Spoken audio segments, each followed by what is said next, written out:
Uy, umiinom ka daw ng atorvastatin. Ha? Yung isa? Kasama mo? Umiinom ng rosuvastatin. Naku, eto ang ilang warnings na dapat ninyong malaman. Halika kayo, pag-usapan natin yan.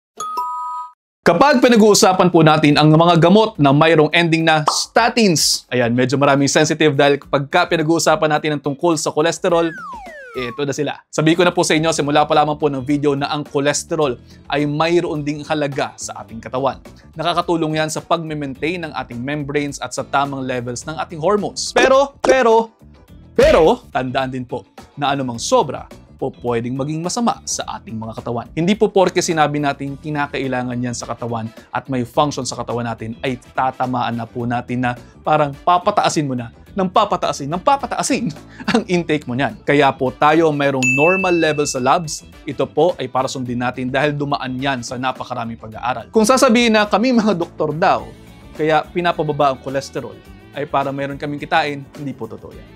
Lumang tugtog. Wala po kaming butika at kaya lamang naman po kayo pinagpapa-follow up sa amin para malaman kung mayroon kayong nagiging tama o hindi tamang reaksyon sa inyong mga gamot na iniinom. Kung sa pag-aaral naman po na sinasabing mag-update kami at kami po ay miseducated, naku po. Meron po kami mga journal articles na kinakailangan basahin, journal articles na kinakailangan i-appraise para maging updated. Recently, may inilabas po na pag-aaral na nagsasabing nakakakita ng linear association sa pagitan ng bad cholesterol at cardiovascular mortality.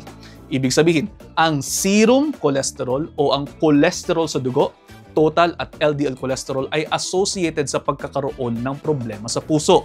Hindi pwedeng idiskwento ang mga pag-aaral na tulad nito. Nako! Funded yan ang parma ninyo.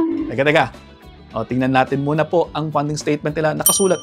Ito po ay funded daw ng Chonam National University Hospital. Hindi pharma, hospital yan. Nag-review sila ng mga pag-aaral din para makagawa ng meta-analysis. At kapag sumobra ang taas ng cholesterol sa dugo, dyan po papasok ang statin drugs tulad ng atorvastatin, simvastatin, rosuvastatin at iba pa na po pwedeng tumutulong sa pagkokontrol ng cholesterol sa pamamagitan ng pagpigil sa isang enzyme na matatagpuan sa liver, kaya gagawa ang liver ng mas maraming receptors ng bad cholesterol at ito ay makaka-absorb ng mas maraming LDL cholesterol mula sa dugo and then mai-eliminate, thereby reducing the cholesterol sa dugo. Pero ang problema, this is not without any side effects. Isa po sa mga common ay ang pagkakaroon ng muscle pain or muscle tiredness. Pwedeng magdulot ng mild discomfort at isa sa mga tinuturong dahilan ay ang pagbaba ng CoQ10 sa katawan na pwede namang matulungan ng pagtitake ng coenzyme Q10 supplementation. Meron ding iba pang mga side effects tulad ng problema sa ataya and more muscle damage, pero ito po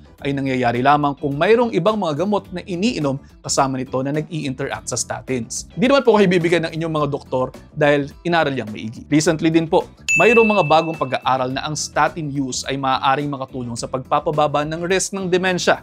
Kaya po, ang warning natin sa ngayon ay ang huwag magpapaniwala sa mga nakikita ninyo online na sinasabing hindi dapat uminom ng mga gamot tulad nito dahil mayroon po talaga itong protective effect sa puso at sa iba pang bahagi ng katawan. Kung may mararamdamang side effects, magbalik lamang po kayo sa inyong doktor para mabigyan kayo ng karampatang atensyong medikal kung kinakailangan. O yan na, sana malinaw at sana may natutunan.